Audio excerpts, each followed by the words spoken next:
Hey, welcome to the Deeva Show. This is Deeva from DEU coming to you with Craig McLaren. How are you? I'm good. How are you? Good. Listen, I'm just going to say technology is not my best thing, even though I have a degree in computer technology, and that was back in the 80s. So we're not even going to go there. But however, this is Deeva from the Deeva Show. I'm here with Craig McLaren, and we have an awesome interview ready for all of you tonight. So, well, I'm not going to say tonight, this afternoon, right? So I'm going to ask you first, how was your day? It was good. It was good. That's Always a good good. thing. Listen, I wanna ask how yours was, but I got a feeling you about to tell me. listen, it was snafu after snafu. Everything that was planned didn't go as planned, but it is what it is, and we adapt and we move on. You know what I mean? Absolutely. So it is Absolutely. what it is. So this is Deeva with DEU from the Deeva Show. We're here on every Thursday. Every other Thursday, second and fourth Thursday of the month from 12 noon until 2 p.m. We bring you all of the inspiration, entertainment, the whole nine. And today we have with you Craig McLaren. Now, I'm going to say to you all that I've known Craig for quite some time. We actually attended the same high school, maybe not at the same time, but we attended the same high school that provided us with a multitude of information, inspiration for entertainment, our talents. And I can say that majority of the people that attended FLC are doing major things, Absolutely. and you're Absolutely. one of them. And that's why I wanted to have you on, to have you on to interview. And like I'm going to say to them, and I presented it to you before, but I'm going to present it to the audience. Like, this is what I have as far as questions. Mm. And I turn the page and I have more, but that's only what I know. It's not everything that you have done. And while we spoke before, I was able to jot down some things that I may have missed or what have you. But the bottom line is that you doing your thing. And I wanted to do the interview because bottom line is so many times we don't get those opportunities to speak and talk about the things that we've done and experiences, some of our journeys and things of that nature. And a lot of people need to understand that the opportunities are out there. It's just, as Kevin Hart says, everybody want to be famous, but nobody wants to do the work. And you do the work. Yeah. You do the work. So you're not only just a comedian. I got my cat is disturbing me right now. Yeah, she wants to be a part of the interview, but you can't. Okay, you can't. So what I want to start in the beginning, and we're going to talk about, is what inspired you to become a comedian? What inspired me? I don't know. I always had a love to make people laugh, I always liked being funny. My mom was that way. A lot of my family is funny. I'm not the only funny one in my family. But I'm the only one that really pursued it as a career. But my whole family, if you come to a McLaren function, you're gonna laugh a lot, and I may not open my mouth. So my whole family is funny. And I know that you were saying that before, that your mom was saying that you're doing what she anticipated doing in She in told her me I life because stole she's her funny. life. My mom said to me, she said, "You stole my life." She said, "I'm the funny one. I always make people laugh, and now you're doing it on stage and you're getting paid for it. But you got that." She said, "You stole that from me." So basically, you can say I got it honestly. I definitely got it honestly. If somebody's trying to steal your limelight, but I'm getting ready to let her go. She's really trying. Are you done? Are you done? What's up, Kat? You done? That's Pebbles. I'm gonna put Pebbles down because she wanted my attention, so I gave her my attention. But moving on. In your career, before you actually got started, because I know you wanted to do comedy, and I think before I asked you, were you the class clown? And I think I need to define that, not necessarily a class clown, but you were the one that made people laugh. Absolutely. Right? Absolutely. So with that, what comedian did you get your inspiration from? Eddie Murphy, without a doubt. When I first saw Eddie Murphy, I was floored. I couldn't believe someone could be that funny and that accurate about, like, he wasn't saying like funny things, He was saying things funny. He was actually talking about real stuff that was happening, but he's making it funny. Like Richard Pryor said funny things, you know what I'm saying? He talked about animals talking to him and stuff like that. But Eddie Murphy said things funny. And it just blew my mind. The first time I saw Delirious, I like everybody in the room was laughing. I wasn't really laughing.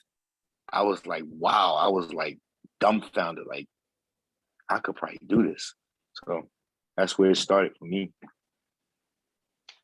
So what gave you the decision? What helped you make the decision that that's what you really wanted to do?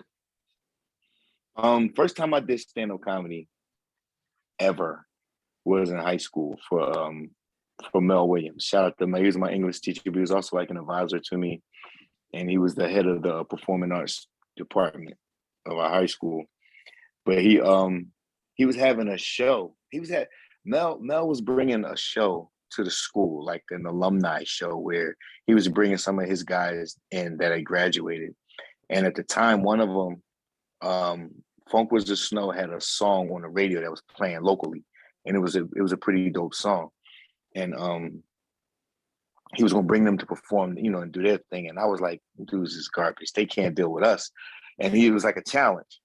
And I mean, I loved this song, but I couldn't tell Mel that. But Mel challenged me. He said, "I tell you what," because I was like, we were doing hip hop dancing and stuff like that. And he told me, he said, "You give me 5 minutes of comedy." And when he said that, I kind of had this like weird look, and I had a real weird feeling inside because I didn't know anybody else saw that in me. I saw it in myself, but I never shared that I wanted to do comedy. So when Mel said, "Give me 5 minutes of comedy," it kind of like it sparked something in me to write. And I wrote a 5-minute bit, and it worked. It killed. It killed at the school. It killed. I think that was my first standing ovation. Listen,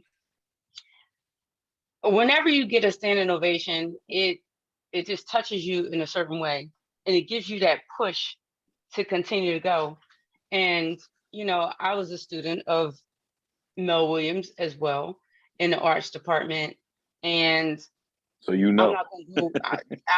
I know, and I'm not going to go into my experience with Mel because it's extensive. But at the same time, he gave me my first heartbreak in entertainment and my first push in entertainment, and I thank him for it because he's real with it, and he lets you know that's not going to fly. He'll let you know. Absolutely. He's not one of those that would just push you through just because. So I truly appreciate him. Shout out to you, Mel Williams. You have been doing it for years. Decades. Years. Yes, decades. And still doing it to this day. Still doing it. So when did you first make the decision that, you wanted to do your first performance? And where was your first performance? Outside of FLC, where was your first professional performance? My first performance when I decided to do comedy, I worked for the city of Philadelphia. And at the time, Michael Nutter was the mayor, and he's talking about doing something weird with our pension. So I was like, dude, I got to get out of this job. And I started looking, and I started feeling bad because I didn't know what else I wanted to do. And something hit me like, dude, look inward. What are you already doing that you could get paid for? And I started thinking about different things that I was doing. And I was thinking more on the lines of teaching. But it always came back to the funny. I mean, so I start thinking, I was like, I make people laugh on a regular. So, and then I thought about, my high school experience, and I just started taking it serious. I joined a comedy class at Helium Comedy Club, and the idea of that class was that the instructor would help you write jokes, or you would write something, and your classmates who were also comedians would critique it. And at the end of that session, you would have a good 5-minute bit that you could do. So then you invite like 10 people out, and each classmate invited 10 people out. And now you got your crowd, and that's where you perform. And that's that's where I performed my first. It was Saturday. It was a Saturday afternoon, August 8th, 2009, Helium Comedy Club. And I tell you a funny story to go along with that. I didn't write a lot of this stuff down, but I recorded on a digital recorder. And the night before the show, I lost my recorder. Mm-hmm. And I called Pops. I called my Pops. I was like, look, I know I invited you guys out, but don't come because I'm not going to perform. I lost my recorder, and that's a sign. I'm big on signs. So I said, that's a sign from God that I'm not supposed to do this. And Pop listened to me, and when I finished, he said, that's one way to look at it. He said, another way to look at it is God wants you to depend on him and not a digital recorder.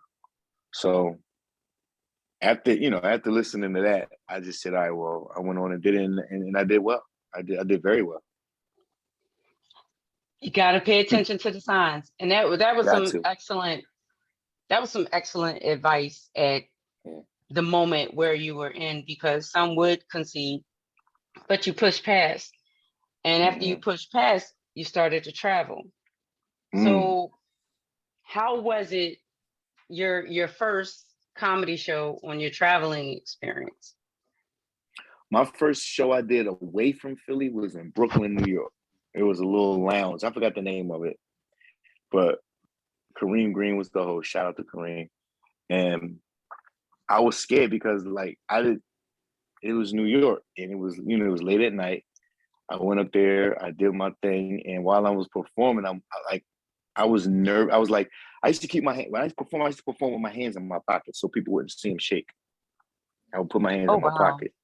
So, but that's real. Once they start laughing, I was like, whoa, this is working.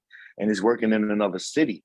And it's not my family and my friends and people, like, these are people who don't know me. So that's when it started really that's when I start really taking it serious. It wasn't a hobby no more. Listen, when you're in a room that you can entertain, that is not your family and your friends, it's just different. Yeah. Not taking anything away from the family and the friends. It's just that you recognize that you're able to reach others, and it's not just your family friend. Because let's be honest. When it's your family and your friends, it's like, all right, they clapping and everything because it's me, I'm their cousin, or I'm their nephew, or whatever you like that. They're biased. They're totally biased. Right. Exactly. But when you have strangers that are enjoying your talent and are giving you accolades, it feels different.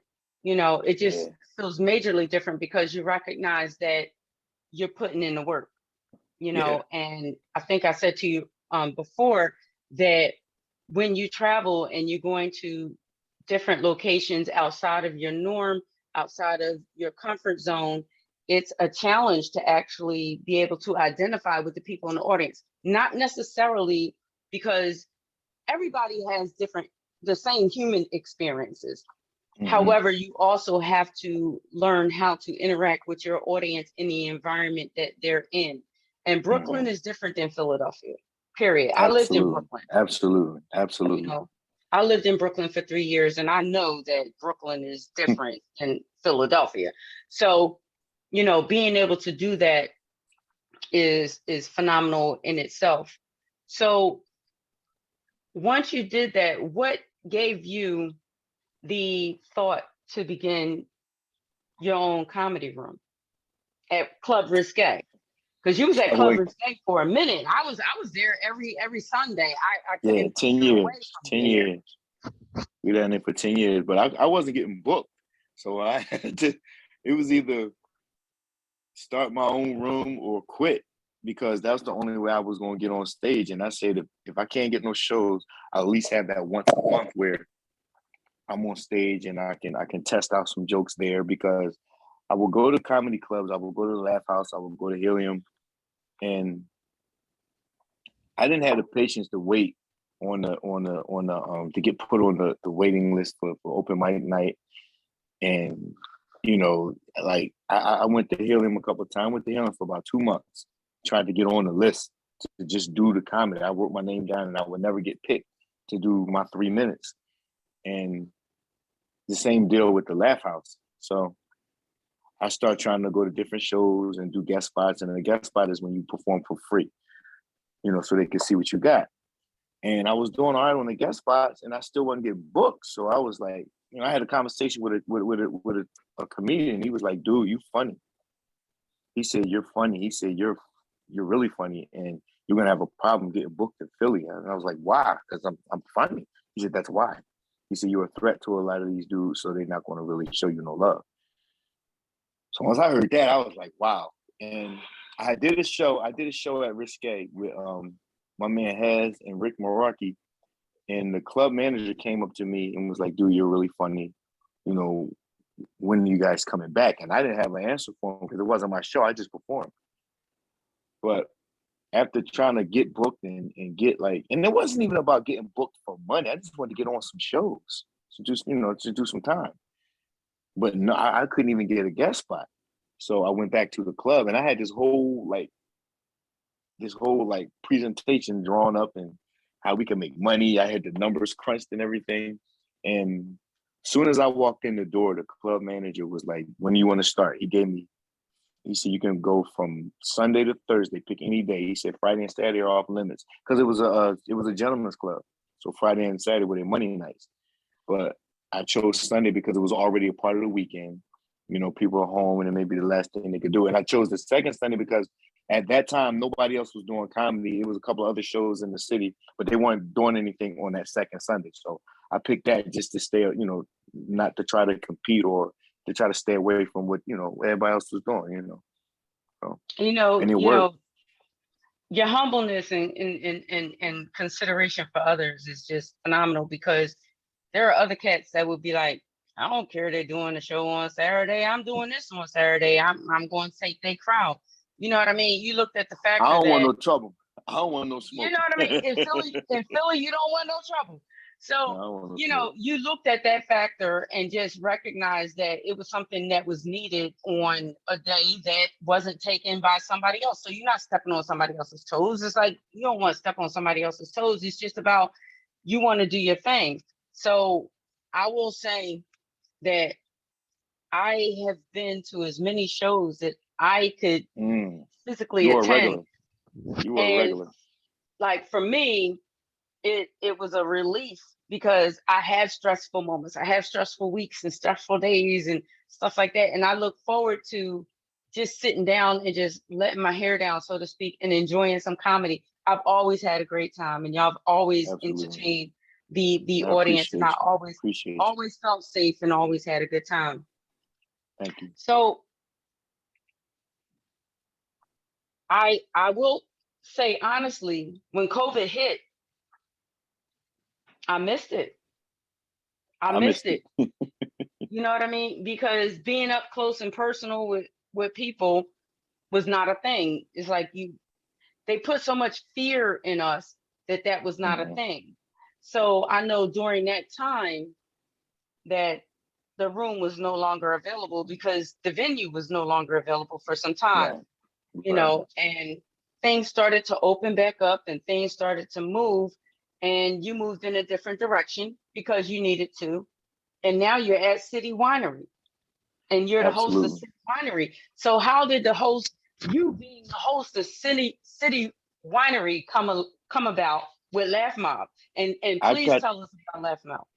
I got that through Bob Sumner. Shout out to Bob Sumner. He owns Laugh Mob. He's also the creator of Def Comedy Jam. He's the one who is responsible for every one of your favorite Black comedians, since 1991.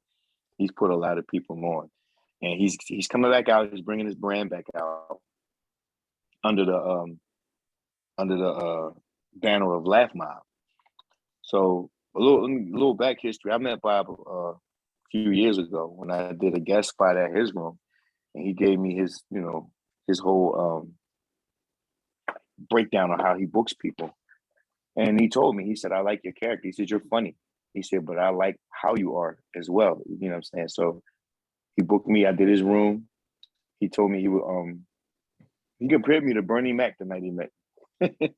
He said, Oh, meeting you wow. reminds me of the night I met Bernie Mac. But he booked me at the Apollo. And then after the Apollo, shortly after the Apollo, a couple months after the Apollo, the pandemic hit. But we were supposed to start. He has City Winery approached him about doing comedy, and he wanted to do he's doing it not just Philly, he's doing it in every city winery across the country. And he asked me to be his host for the Philly show. And absolutely, when a guy like Bob knocks on your door, you put whatever you're doing down, and you you do that. So that's what we've been doing. We've been going strong now. We're not every month. We're more like every other month. So, but we have some amazing shows down there. They've all been, except for maybe one wasn't sold out. The rest of them have been sold out. Packed houses, a great crowd, great food. It's a great experience. Bob books the show, and I host it. What I love about this is I don't have to book anybody. I don't have to deal with pricing and charging people and all that. I just come, keep the crowd warm, get them ready, and do what I do. And it's awesome. Shout out to Bob with Laugh Mob, and we have to give a shout out and rest in peace to Bernie Mac. Yeah. Missed his comedy. Definitely missed his comedy and his sharpness when he would say certain things and raise his eyes, like, it's priceless. Yeah. You know what I mean? It's priceless. So that night surprised me because my comedy is nothing like Bernie Mac. But when I met Bob, that's what he said. And he said it in front of a whole room full of people. He didn't let me leave the stage. He said, meeting this guy reminds me, he said, I have a feeling inside, the same feeling I had the night I met Bernie Mac. And he said, the irony of it is a woman introduced me to Bernie Mac named Adele Gibbons, a female comedian, said, I want you to hear my brother do comedy. Adele. Right? Okay.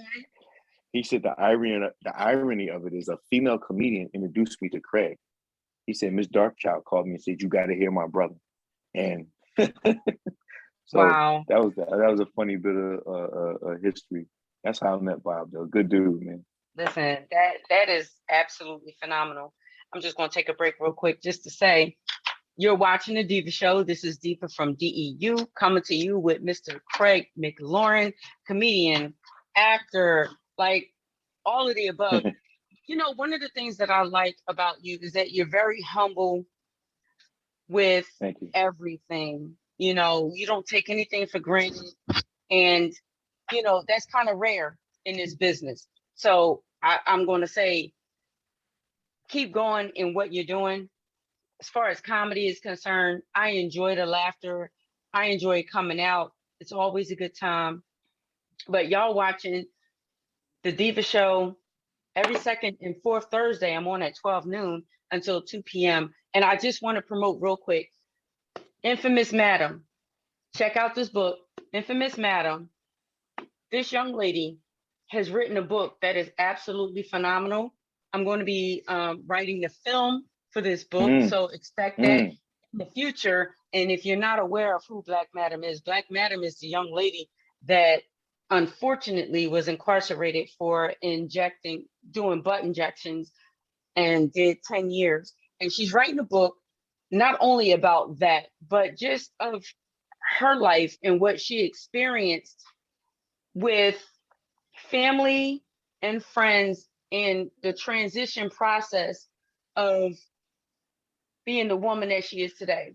She's a singer, she's an actress, she's a writer. The book is just an easy read, and I don't like to admit it to a lot of people, but I don't like to it's not my thing to sit down and read a book, because not that I don't like to read, but my schedule is just so crazy that I sometimes don't get a chance to just sit and read. And when I did, I focused and I took the time and I sat down and I read. I started reading to the point where I finished like 12 pages in just one sitting. And the only reason why I stopped reading is because I started to fall asleep. This is the book, and she attended FLC as well. Black Madam. You can find the book on infamousmadam.com. I got the book, and I'm going to tell you, I even like this texture. That book. Like, get the book. Like, she's going to be all over my page. I did an interview with her last month. She's going to be all over my page, but I even like the texture of the book. It's like, it's soothing. I can't wait to see the movie. Listen, it's a wide range of everything. It goes from when she decided to tell her family that she wanted to be transgender, and especially when she told her father she wanted to be transgender. I'm not going to tell you what the book is in detail, but it talks about that. And it also talks about her career of how she elevated into music and things of that nature and navigated through life. So it's not just about the butt injection. So I just want y'all to understand that. And one of the things that she said, if you look at our previous interview, one of the things that she said to me is that she felt like she was put on a shelf. It was an unfortunate time, but she felt like she was put on the shelf because 10 years ago, like she said to me, 10 years ago, what she was going through was unheard of. It was taboo. People didn't talk about it. People were not accepting and things like that. And now, you know, she feels like now that she's home from prison, that she has more of a freedom to be who she is. And it kind of shows you how the world evolved in the past 10 years, you know, in acceptance. So I just want to make sure I show it again. Make sure you get your book. It's Cop that book. Phenomenal. Get that book. Infamous Madam, Black Madam. Like, Infamous Black Madam. I'm going to prepare you that there are some stars that are in this book are mentioned. Some people that she interacted with all over the world was coming to Philly for her to sculpt their bodies. I'm just going to tell you that, you know, and unfortunately it was a situation that occurred during one sculpting that, you know, landed her in prison, unfortunately. However, she has a story. The story is phenomenal. She got some music out right now. I'm getting ready to post some things with the backing with her music, and we're getting ready to do the film, and y'all going to see everything from beginning to end. And hopefully you enjoy it. I'm going to enjoy writing it. Listen, I'm going to enjoy writing it. I'm not going to lie. I enjoy writing it because I love interesting things, and her life is very, very interesting. So we're going to jump back into it. So you're a multitasking entertainer. Multitasking entertainer. They always say women are multitasking by nature. However, you multitask. You handle being a comedian, working for the city, your family, raising boys in the city of Philadelphia. Absolutely. Being a comedian, an actor in theater, which, like Mel says, theater is different. You don't get to do that twice. It's one shot. You got to get it right the first time. And also, you are an actor in film. You've done multiple things. And I'll say the first production that I saw you in was Detox. And that was under the direction of Ontaria Kim Wilson. Shout out to Ontaria Kim Wilson. Shout out to Kim. Shout out to Kim. You're doing phenomenal things, my sis. And I'm here to support you. So I saw you in Detox. What was it for you in your first acting debut in Detox? I was scared to death. I wasn't even supposed to have that role. I was supposed to be the villain, and most of his a good part of his scenes were off stage. It was like voice work because they were on a laptop. So I was cool with that. And for some reason, the lead guy couldn't do the play. So Kim said she was going to find another lead, but she asked me to read for him during rehearsals so that the other actresses can get their work, at practice him. And it was a part of the play where he had read inbox, and this guy was coming on to his wife, and the way she wrote his response was like, it was too calm for me. So I was like, get out, this is crazy. So Kim was like, what? I said, if I read this on my wife's page, I'm waking her up. I don't care what time of night it is. So she was like, you know what? She sat back, and I mean, it took a matter of seconds. She said, you're the lead. She said, I'll find another guy to play your role. I'm like, no, that's not what I was saying. But that's what she did. And I went back, and at the time, I didn't know much about acting. I mean, I don't know much now, but I knew even less then. So What? I was just I was memorizing words. You can't even mouth the words saying you don't know much now. But then, I think what it was is that you recognize that natural behavior needs to take place. And there is no man out there that finds that his woman, well, I'm just going to say in my opinion, just as yours, there's no man that looks up something and sees emails or text messages or whatever between his wife and someone else that's not going to wake her up and be like, absolutely, we got to talk about this. About? Let's talk now I'm not. Let's you're talk not right sleeping now. No, you're not sleeping comfortably. No. So I'm going to say that's when I first observed and watched, and I saw the production. I think we had talked previously before, and you told me you were going to be in Detox, and we had talked about the DVD that you wanted me to take to Mel Williams, your comedy DVD that you wanted me to take to Mel Williams, because I was going back and forth to Mel's classes and stuff. And shout out to Mel Williams. He still has his classes going on, a new generation, New York. He is still training A-list actors all the way through. I got a story about that DVD too, and I can show it to you. Mel inboxed me. Mel said, I asked him, I inboxed him, I said, did you get my DVD? He said, yes.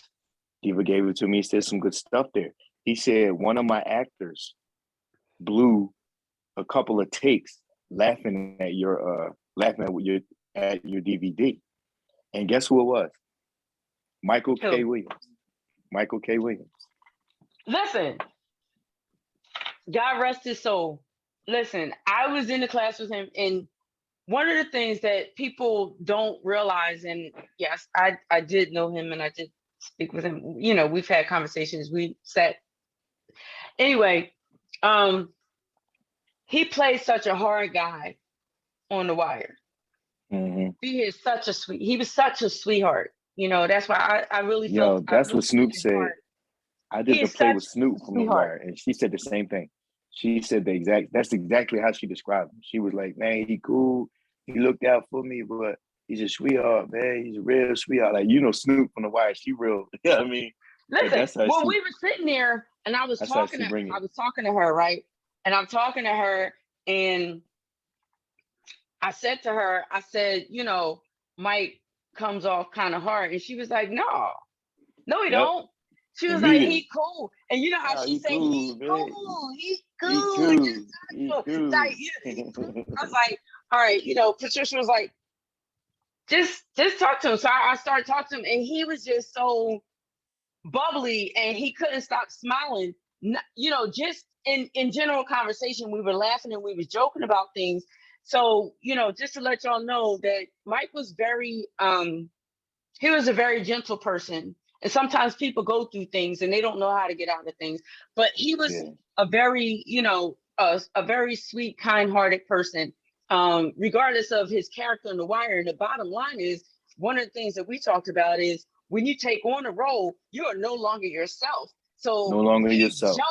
He jumped in that role, on The Wire. Omar, like he was Omar, like he wasn't Mike. It was an iconic role. It was an iconic role. I mean, if I do comedy right now in Baltimore and I do his whistle, everybody know what I'm talking about. Like, it's just I don't even have to say his name. Matter of fact, I did that whistle in Atlantic City, New Jersey, and they was like, Omar coming. So it was an iconic role, and he embodied it. He embodied it. He embodied it. Very much so. So after I saw you in Detox, you stood out. whenever I reach out to you Mm-hmm. and say, listen, let's talk, that means you stood out. And there's quite a few Okay. people that I've done that with, and you stood out. And I wanted to see where things were going. So I was doing the TV series of Faces of Life and everything, where you played a dope boy. And if we have 3 last scenes to shoot this weekend for Witness, and then we jumping into Faces of Life, just to let everybody know. That's why I put it out there, like, Deeva Entertainment at gmail.com, send a reel. You played the dope boy. That was the first, That was my first acting. film. And the thing is, it was short. It was short, but it was powerful because it was just to paint it for you all. It was a scene where a young man growing up, his mom was an addict. He's been taking care of her all of this time. He's walking down the street. She walking down the street. She walking down the street to cop. And who does she cop from? You. Not from me. Right? So Yep. she copped. And then her son comes up looking around like, Mom, is that my mom? And you said, yo, my man. Like, it was just a natural feel to that. And you clowned him at the same time. Yo, my man, just say no. You know what I mean? So it was signature, and it stuck with me. I was like, he has a natural feel, and he understands what needs to take place within the scene to move the scene, because I didn't give you any instruction. We had no dialogue. No dialogue whatsoever. It was you, it was Hez, and it was Kyson. That's And the I night said, I met listen, Kyson. yep. I said, I need y'all to stand here. Y'all gonna be the dope boys. That's who she's copping from. And her son is gonna come down the street. That's all I said to you guys. That's all I said. And Hez was like, yo, 5-0. Like right before you said, yo, my man, he's like, yo, 5-0. So, Kyson threw the dope. She picked it up. And then he's like, he's still looking around trying to figure out what's going on. She already walked off with the dope. It's like, yo, my man, just say no. And you laughed. That was just so signature. I was like, oh, that's just taunting. You watching your mom cop, and then you got the dope dealer laughing at it. It stuck with me. And I said, you know what? He has something that I see, and I know that I want to work with him. And that's when we went further, and we wound up doing what? Dirty Laundry, right? Dirty Laundry, yep. That was my first DEU lead role. And Dirty Laundry is now on Amazon Prime. It's been on Amazon Prime for about a year and a half now. A year now, yeah. Check that out. Listen, if you haven't seen it, Amazon Prime, Dirty Laundry. It's funny, it's drama, it's controversy, it's everything. Crazy. And it's crazy. It is. And you really pushed the limit with the role. I pushed you because I had to give you some of the background of your character. Yeah. You played like you trusted me. You played a controversial character that was bisexual. Mm-hmm. Mm-hmm. And you didn't cringe.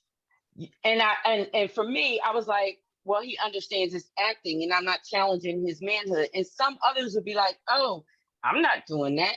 But you understood it's just acting. You took it on into acting. You executed. You carried everything. And I'm just going to say, and what you all created together was just phenomenal. And so many people enjoyed it, and we've been rocking ever since. Absolutely. Thank you. I appreciate that opportunity too. That was it was a learning experience. I got to meet some dope people. Like I said, Kyson. I learned a lot about acting through Kyson, and he doesn't talk much, well, to me anyway, but he teaches all the time, and he would tell me, like, so he gave me little one-liners or little things, and he helped me to you talked me into acting because I wasn't going to do it. And I know you remember that conversation. I didn't think I would be a very good actor because I never studied the craft, and I didn't want to disrespect it by going up there and thinking I could do it. Because I would hate for somebody to just step on stage and think they could do comedy, like what T.I.'s doing right now. Just go up there and just do some comedy because you're funny at work or you're the funny guy at school. That's not a comedian. So because I can memorize some lines, that's not acting. And that was my approach. But you were like, dude, you're already doing it. Just trust me. And that's, I don't know if you remember saying this one. You remember, but I remember you saying it to me. You was like, if you don't trust yourself, trust me. Trust that I know what I'm talking about. And I was like, all right, cool. Because if this don't go right, I'm blaming you. But that's a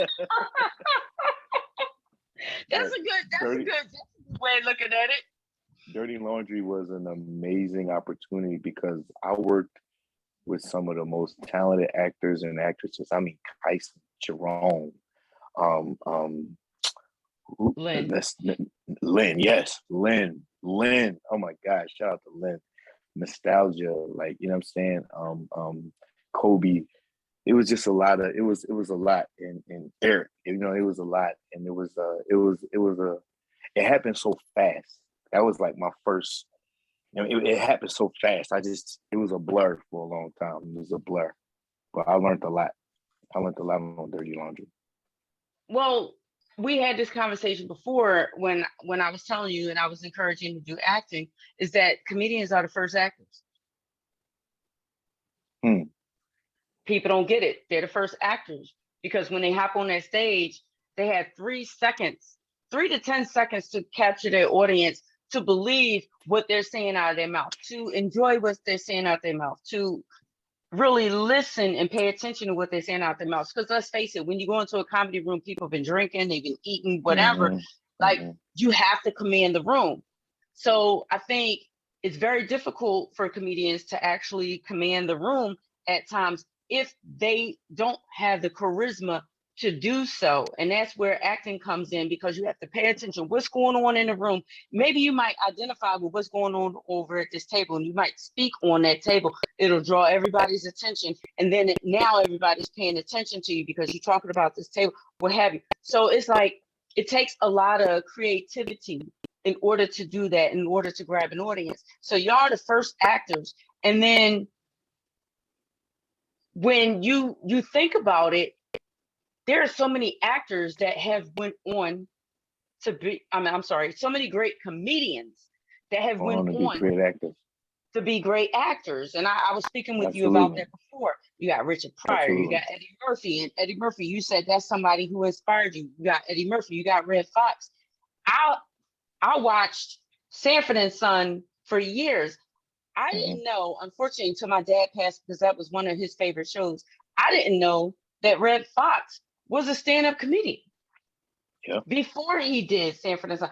I didn't know that Esther Roll. LaWanda Page? The one who plays Aunt Esther? Yes. Aunt Esther was a comedian. And also Grady. Grady's a stand-up comedian. But who would have known? You know what I mean? Yeah. So many comedians go on to be actors. So that's why I was telling you, you have like a natural flow, a natural that identifies with your audience.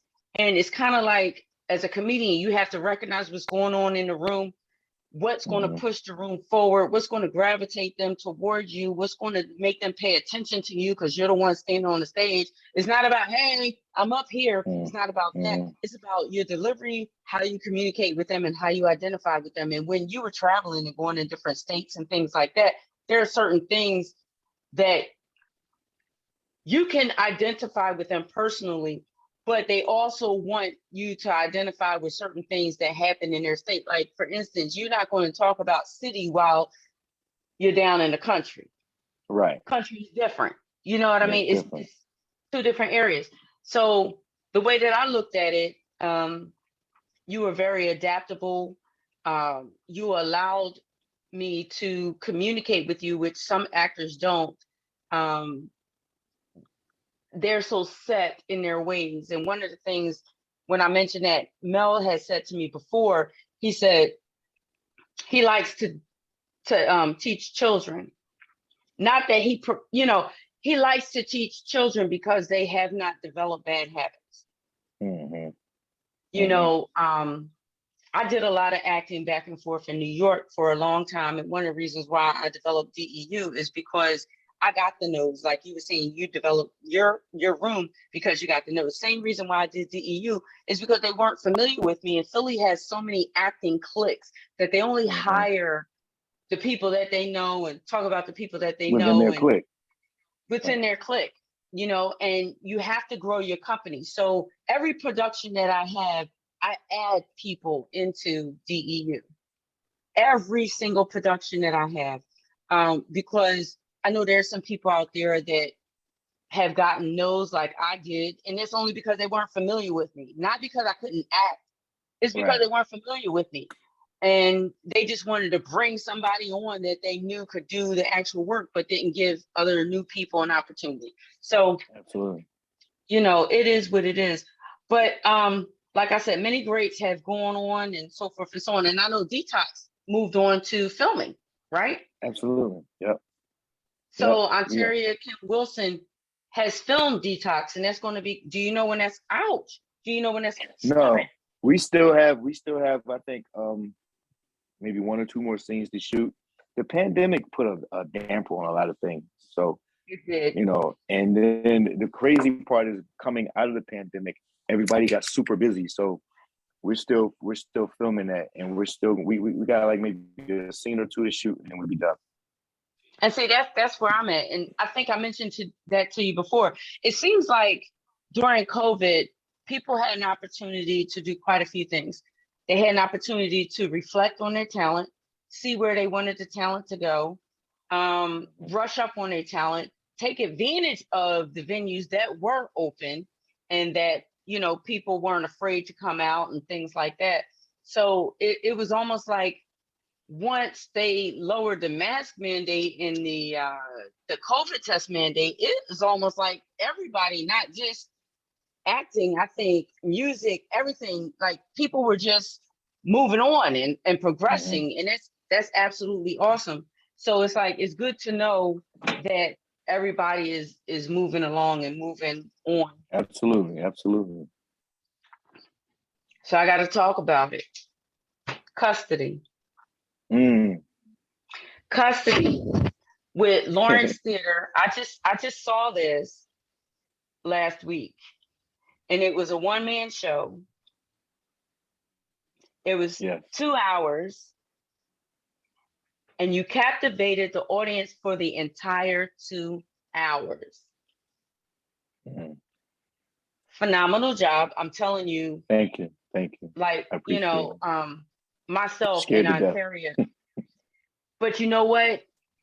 I'm going to say that I saw a range in you that was just phenomenal. And shout out to Damian Wallace, who was your director, who was directing you and pulling all of the pieces and getting it together. And shout out to Darrell Lawrence, Lawrence Theater Company for the production.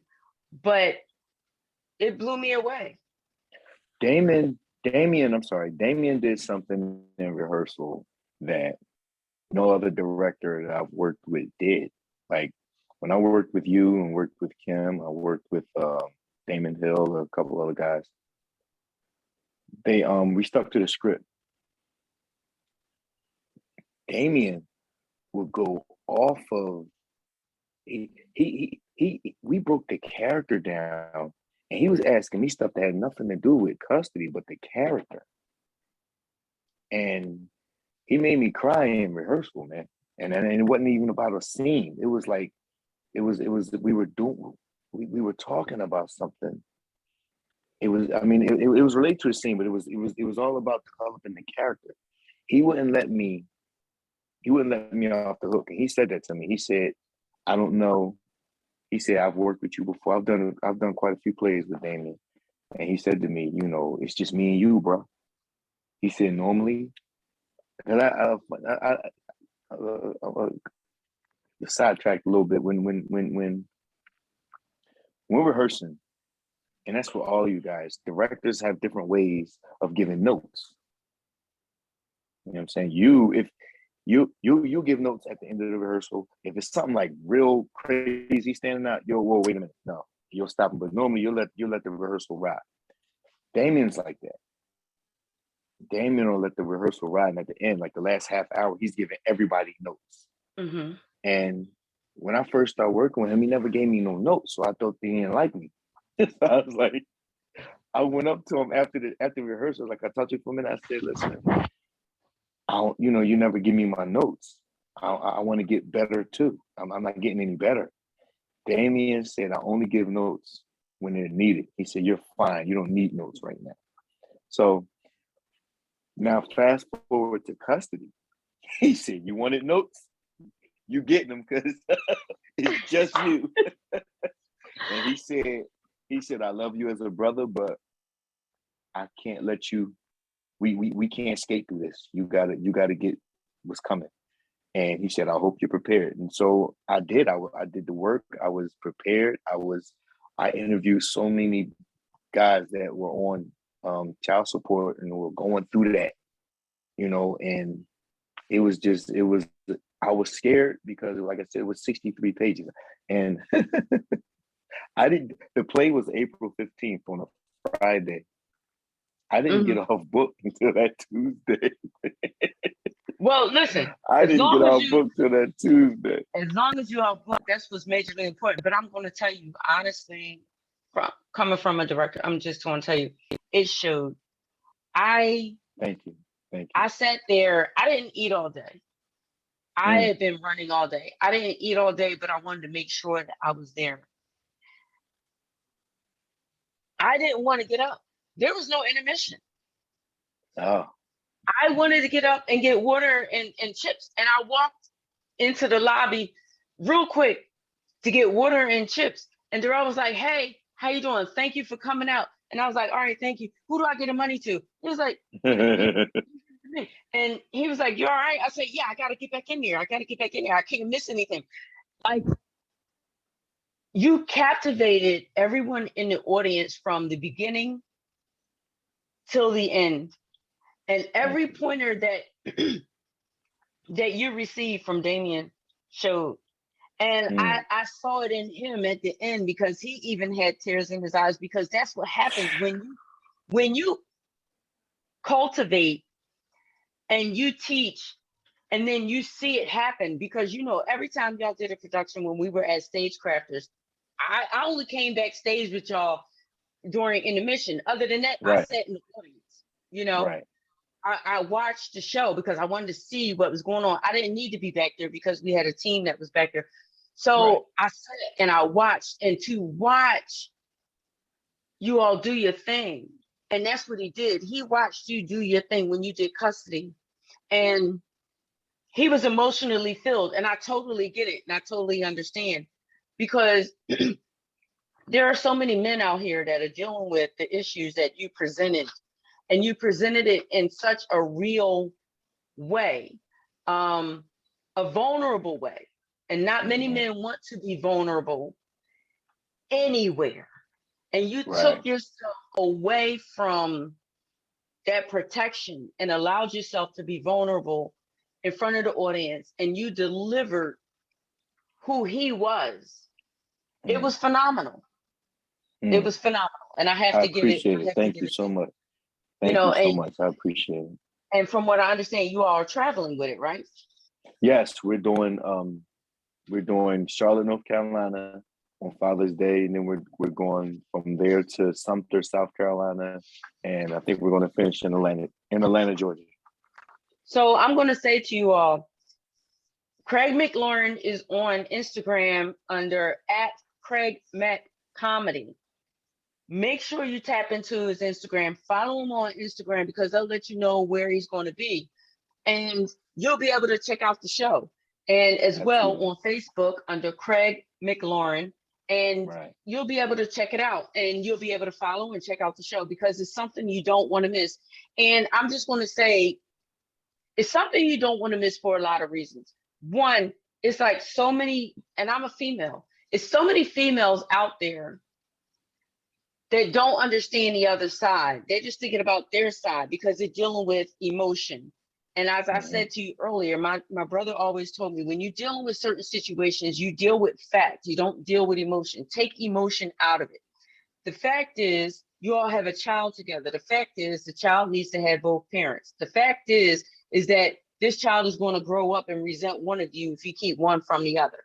And if you start to remove the emotion, oh, he hurt me, he did this, I'm not going to let him see the kid, like all of that, it creates turmoil for the child. And that's a fact. And a lot of them don't get that. You know what I mean? So you presenting that other side, the male side of the hurt, and I'm not going to go into it because I want them to see it, but you presenting the other side of things actually gives some women that are willing to focus and pay attention the other side of things. You know, some relationships don't work out, but you got to work it out for the child, for the kid. Exactly. You know what I mean? So I encourage all of you to make sure that you get an opportunity to check out custody. And where is it going to be again? Sumter. It's going to be in Charlotte, North Carolina. Then we're moving to Sumter, South Carolina. And then we're going to end up in Atlanta, Georgia. And more dates are coming. Those are the 3 that we have right now. More dates are definitely coming. We're talking about taking this thing throughout the country. It was supposed to be in LA. I was supposed to do it March 18th, LA, March 18th and 19th in LA, but we had an issue with the venue. I think it was a lighting issue with the venue. So since we were already available on those dates, Darrell said, let's do it here in Philly. Let's show Philly what we got first before we take it abroad. But we're still gonna do LA. We're gonna travel the country with this thing. He's really I think he's really excited. I've never seen Darrell this hype about a project. He's really excited about this. Because it's necessary and it's important. It's necessary and important. And your delivery of it is so powerful. Wow. I'm gonna say this, and some females might get mad at me, but they're silly and foolish if they don't recognize. You know what I mean? Like, it's just being silly and foolish if you don't recognize. You know, I'm not going to, how do I say, promote certain things, but I'm going to say it. When I watch Paternity Court from time to time, I get so upset because of some of the things that are said and some of the things that are done. You know, I've never denied, you know, father to see a child. Like, that's just, but it is what it is. So we talked about your theater. Go ahead. I thought when I first came out, the audience, the first night we did it, March 18th, it was like maybe 4 or 5 guys. The rest of the audience was female. So I was like, yo, they're not going to sit there and watch me do what I do in this in this way, like coming at women. They were with it though. But you weren't. Shocked me. They were with it. See, listen, the way that Darrell wrote this, the way that it was written, and shout out to Darrell, the way that he wrote this, it wasn't coming at women. It wasn't coming at women. What it did was pronounce what men go through when they love their child and they want to be a part of their child's life, period. It didn't come at women, because at no time was it like that. And I don't want to go into anything because I want you to come out to see it. But at no time was it like that. So for me, there was no other way that they could receive it but the way that you projected it. At no time did it come at women at all. It just presented his position and how he felt. And you displayed it very well. And thank you so much. And I got to say, the fact that you and Kim and Damon were all there and the 3 of you gave me that, 3 of you said what you said, it meant everything. That meant everything. It was a phenomenal experience. And I was tired as hell. I was tired as hell. I'm tired as hell. But I said, I got to be there because I want to see it. You know, so I thoroughly enjoyed it. So, like I said earlier, you and your multitasking entertainment. But that's where I think the comedy helps the acting, because especially in theater, because when you're on stage in comedy, you naked. It's just you're either going to succeed or fail. There's only two emotions that you get out of a comedy crowd, and that's either laughter or anger. If you're not funny, they're going to get mad. Whereas in a play, a stage play, you just have to tell a story. But being able to do that, I see that the comedy helped me with my stage fright. I'm not afraid to be on stage. I'm not afraid to be big on stage because theater is big. You know what I'm saying? It's over the top. And that's where the comedy kicked in and helped, because I'm gonna be honest with you, when I read Custody, it was dramatic for me and it was sad for me. And it was dramatic. The first night I did it and people started laughing, I was like, what are they laughing? It threw me. I'm like, this ain't funny. It's like, what are they laughing at? And I had no idea that comedy would come out of that the way it did. So the two kind of helped each other in that sense, the acting and the comedy. Not for the prep work though. For the preparation, acting and comedy are way different. Way And different. you talked about that. Different. You have to become somebody else. You have to become some completely. Yeah, you can't and for you to be able to deliver that and never experience that is even more phenomenal. Because if you have a man that's been through that, he's going to deliver something different. He's going to deliver something angry. Yeah. You know what I mean? You deliver something heartfelt. He's going to deliver something angry because that's what's in him and that's what he remembered because that was his experience. But that's what I got for most of the guys. Yeah, because it is a angry thing, but you took the anger out of it and put more of a heartfelt emotion to it that I think an actor that experienced it wouldn't understand that he has to take his anger out. Right. But that's where Damien challenged me. Damien was challenging me because he would say things to me in rehearsal like, why is she the way she is towards him? Like Damien held him accountable for some of the stuff too. So like you said, I don't want to give too much of it away, but Damien held him accountable for it too. He was like, she's not crazy. She's just not some crazy female that is just driving you crazy. What did he do to take her to that place? And that was a part of the delivery as to that's the state of mind I was in delivering it. It wasn't just because every guy, I interviewed over 20 guys. Because like I said, I've never been in the child support. I gotta stop you because that's important. Can't brush over that. That's important. What's that? As an actor, you take the time to investigate the character that you're going to portray. Investigating, and when you do that, you're tapping into, and like you said, almost 20 people, you're tapping into the different emotions that they felt in those type of moments that you were dealing with. And you had to make a conscious decision of how you were going to portray this character. Absolutely. None of them had the same one. I almost promise you. But they were all coming from anger. So when I first read it, when I first read it, that's how I present. I mean, when I first performed it for Damien, it was anger, and he was like, "No, let's not point a finger here." They both shared in the decline of that relationship or because you would have lost whatever. Your audience. Exactly. So he was like, no, let's not just look at her. Let's look at him too. And that's the part about him that I said, like, this dude is a genius. He's brilliant when it comes to, because I never thought to do that. I never thought like you said, because the bottom line is this, one of the things that Mel taught, shout out again to Mel Williams, is that there are times where you deliver anger, but your entire delivery cannot be anger.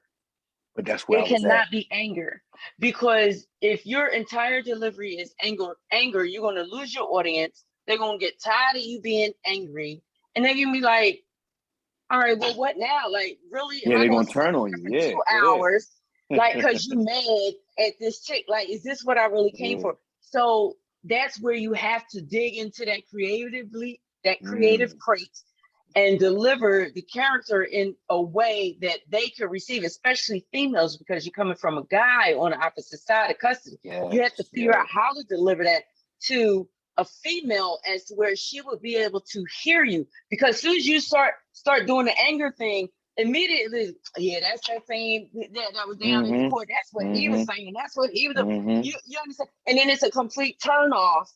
And then for the most part, everything is done after that moment. So the decisions the different characters help push that as well, because it was like just the different characters that were played, not just the female, but the old guy, the young kid. Like it was just it gave it that balance, and it was. I'm gonna say like the old guy. It was a lot. It was a lot, man. I'm gonna say, and I'm not telling anything, but I encountered the old guy when I worked at the assistant facility home, and I'm like, everybody says that. Everybody says like, that. Mr. George, like today, like right now, like seriously. So I listen, when you went into that, I was like, wow. But it was great because it was nuances that was created in between that helped to break up the makeup, if that makes sense. And it helped to feed into everything. So I'm going to tell y'all, like, we're talking and we're not trying to give you everything that's going on, but I can't encourage you enough to make sure that you check out Custody with Lawrence Theater Company, directed by Damian Wallace, the infamous Damian Wallace, who is phenomenal in his direction, and is a phenomenal actor. So I wanted to make sure that we put that out there. And they're going to be traveling up and down the country doing it. And I'm almost positive with Darrell Lawrence that he's going to make sure that he brings it back to Philly. So we definitely bring it back to Philly. We're bringing it back to Philly before the end of the year. We definitely bring it back to Philly. Yeah. That's awesome. Definitely. So as I said before, Mr. Multitasker, because we've been talking about theater. Right. We haven't even tapped into film. Wow. Because Tubi TV, but you've done Detox that's getting ready to come out. You already have Dirty Laundry that is on Amazon Prime. Right. As of May 1st. May 1st. You have the lead role. And have you seen her? That is going to be on Tubi. It's going to be on Netflix. It's going to be on BET. Wow. It's going to be on Hulu. Wow. It's going to be all the major networks, but we're starting out with Tubi, and it's under Dame Dash Studios as well as Homestead Entertainment. So, listen, you're doing some things. And as I said before, like while you're on your journey, sometimes you don't look at it and it's like you're just working and working and working, but you're working. Yeah. And you're getting it done. Yeah. And a lot of people appreciate your talent. I got something really crazy for you and Kyson, but we'll talk about that later. Yeah. It's getting ready to go down. Listen, Kyson is an amazing dude, man. You showed me your range? Okay. Well, listen, you gotta understand. I was just in a play called The Shoe Shine Box. Yes. Written by Adrian Cater. Shout out to Adrian.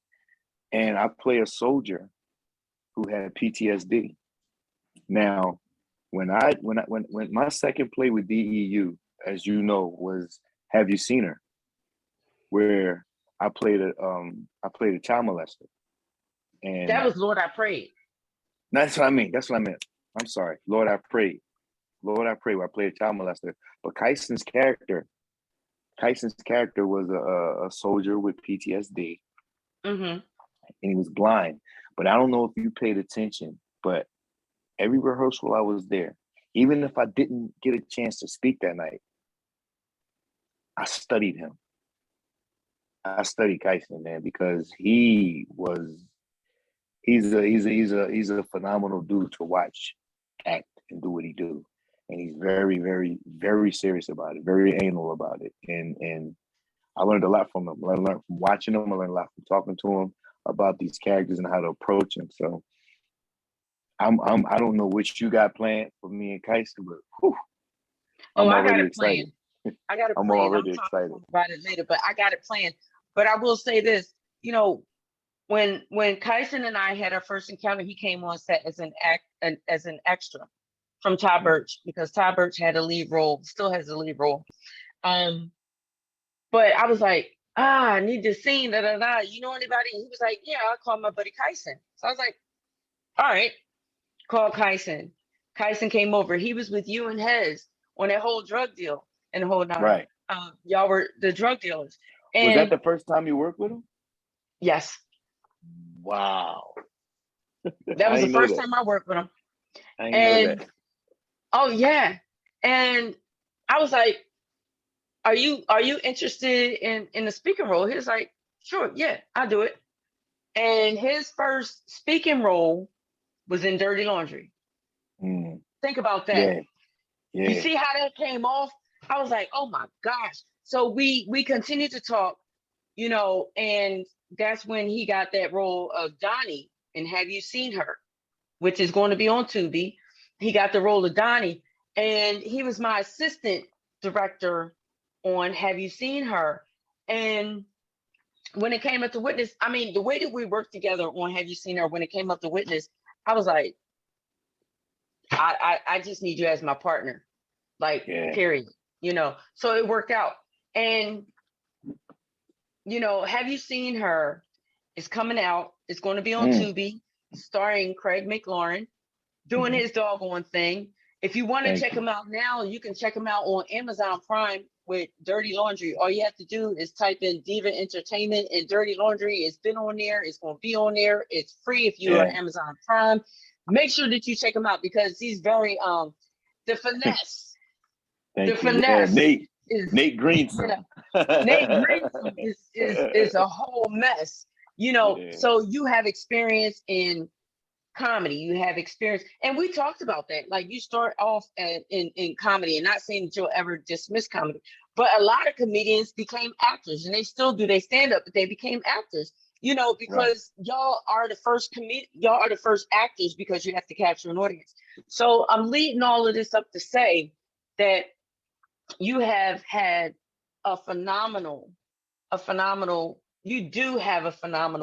career of graduation and everything that you have done. And I'm sure everybody is looking forward to seeing you do more. And they can do that, May 27th, when you open up for Monique at the Keswick Theater? Yeah, Keswick Theater, May 27th, yeah.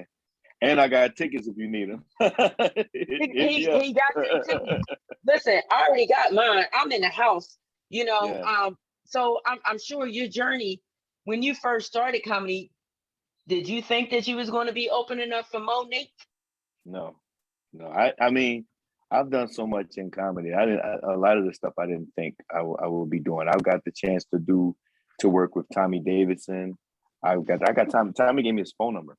I got a chance to work with Bill Bellamy and, you know, Pierre, like a lot of greats, man. I met Melanie Camacho. I met these are some amazing people that, and when we talk about inspiration, the mainstream comedians are definitely everybody's inspiration, but the funniest cats are the guys you don't know about, the guys who haven't broken to mainstream yet, like Marshall Brandon, like John Laster, like, you know what I'm saying? Those guys are hilarious. Tommy Too Smooth. Oh my gosh. Like, listen. and Tommy Too Smooth is actually in Have You Seen Her in the scene with Craig McLaren. So I have a question for you. So if you have any advice for someone that wants to take that leap and if they're interested in taking that step into comedy, what advice would you give them in doing so? If someone was going from acting to comedy, or just want to be a comedian, period? Just wanted to be a comedian. Just lower your ego and write, get on as many stages as you can, and go with your gut. but don't listen to everything you hear, because a lot of people, especially what I've learned from dealing with a lot of comedians, is they have they're very emotional. Comedians are emotional. A male comedian is extremely emotional. So a lot of times that's how they'll deal with you, through their emotions, whether that emotion is happy, sadness, anger, envy, whatever it is, they'll deal with you that way. So you got to know what you want and go get what you want. Don't let them deter you. Don't let them, like, they'll set up roadblocks. They're cliquish, and that just, if it's something you really want to do, just do it and research it, but do it. And if it's funny to you, it's funny that you can sell it. I don't write a joke that I don't think is funny. If I don't think, if it didn't make me laugh, even if I thought about it and it was smart, if it didn't make me laugh, I won't present it to the audience. Because if it can make me laugh, I could sell it to y'all. But that's what I would tell anybody. Just go with your gut. And I would say that that's good advice to go like across the board, whether it's acting, whether it's singing, whether it's dancing. One thing I encourage people to do, you gotta love it. You gotta love it. And you also have to learn how to have thick skin, because there are people that will come along to try to deter you just because they don't want you to steal their light. And the thing is there's enough light for all of us. Like, God shines above all of us. There's enough light for all of us. Like, no one steals anyone's light. So just recognize that. So it's a good journey. Like, I don't go, like, someone said to me the other day at my job, like, dude, how can you ride around listening to the radio and not and hear your voice or hear your name on the radio and it not do something to you? And I tell them, I said, dude, when you're on the inside of that, we just trying to go from gig to gig. I don't pay attention to that stuff.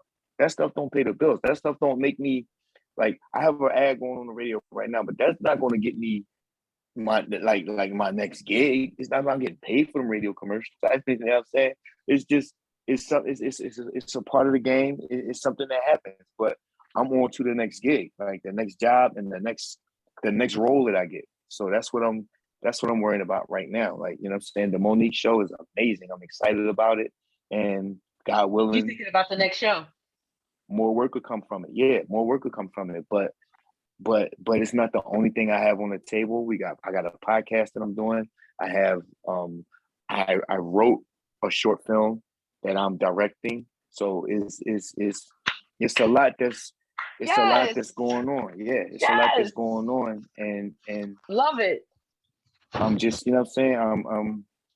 I'm blessed. I couldn't geek off this stuff if I wanted to, because it's not mine. It's you being allowed to run with a gift, and that's how I look at it. You being allowed to run with a gift. That's all. And you know, and the thing about, I'm excited about your podcast, and I'm even more excited about the fact that you wrote a short film and directing the short film. You know, Mr. Multi-tasker, like I said before, you have so many amazing gifts, and you're absolutely right. You know, Deeva is not D-I-V-A, it's D-E-E-V-A. You know, I'm very humble. You know, I enjoy what I do. It's about telling stories. While we're finishing up Witness, I'm looking at, all right, I need to do a rap party. Okay, I need to do the premiere. Okay, I need to get started on Faces of Life TV series. Like, I'm already organizing what I need to do next. I'm not stuck here. So I'm like, hey, look what I did. And I don't, because that's not what it's about. That's not the vibe. It's not. That's not the vibe at all. That's not the vibe. And we all just work together. All right, what are you working on? What are you doing? All right, well, you got time I want to shoot something to you. You got a minute to listen to this or a minute to listen to that. Like, that's what it's about. It's about being creative and collabing, and I really enjoy it. It's a comfortable space to be in. When you start boasting and things like that, that's when your whole empire collapses. Period. Absolutely. So absolutely.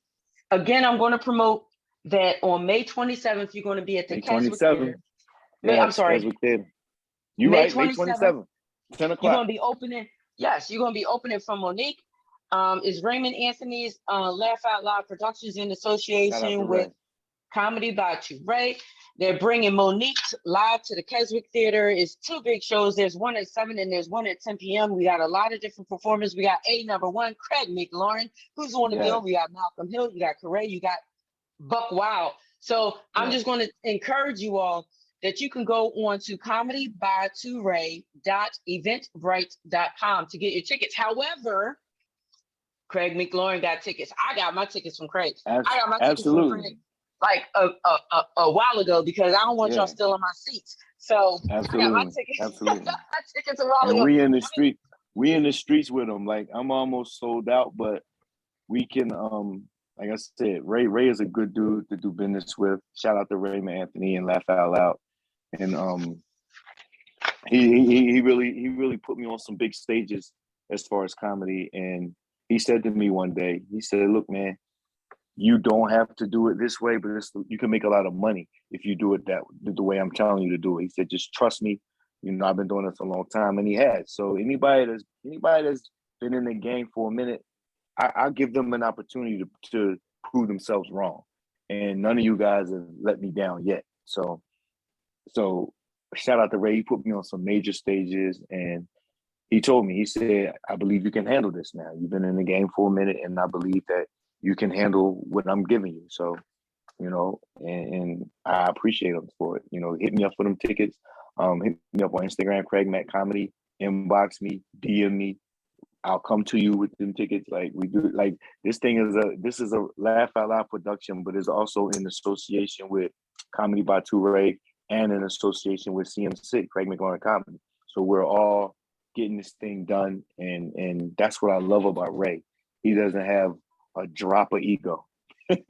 He just want everybody to get let's just get it done. Like, and those are the type of people I like to be around because time is short. Like life is short. We in a pandemic. The crime rate is high. Like you here today, going tomorrow, and I don't have time to. So that's why I said, like we talked earlier, I don't want no smoke. I don't want no talk for nobody. Like I don't have time for the nonsense. Let's get money. Let's get these messages out there. Stories like "Have you seen her?" have to be told. Stories like "Witness." Stories like the Black Madam. I mean, Infamous.